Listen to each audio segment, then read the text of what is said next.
Well, some people had enough snow to play around in today. Thanks to Josh, who sent in this shot from Canby. The dog enjoying the snow shovel out. How about this shot from the Thompsons in Redland tonight?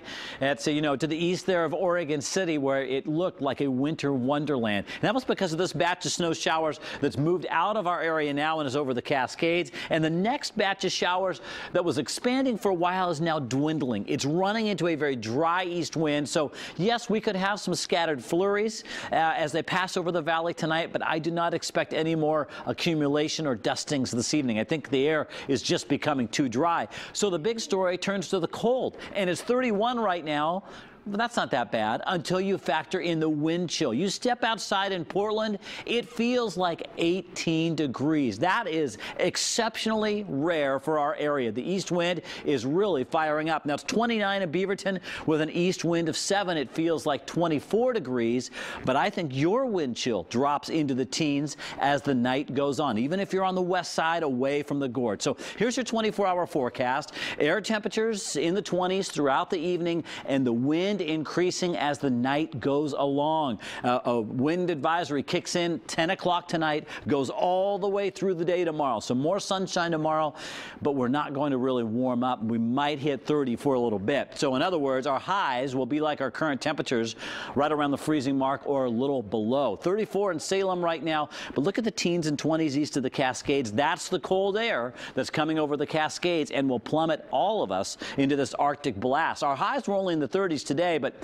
that's much warmer than it will be tomorrow. As far as the snow goes, this was our snow maker, just a little area of low pressure that created our snow, but all of the clouds and most of the moisture dive south tomorrow, so we'll be drying out and bringing out some sunshine, but it really is going to have trouble warming us up. As you look at our rain and cloud forecast all the way through today, tomorrow, a lot more in the way of sun, but that east wind keeps our temperatures from warming very much. Then we want to track what happens on Thursday. Clouds will start increasing to our south, and just about 100 or 120 miles from Portland, we're going to see some snow develop. So we want to make sure it takes that southern track, and if it does, that could be an issue for Eugene and down towards Crestwell. Then we get into Friday, and there's a possibility that some of these showers will swing across our skies. But the big batch of moisture, the heaviest possible snow, is coming in on Saturday, and that's a day that we are really tracking very closely, and I've got more on that in the 7-day forecast.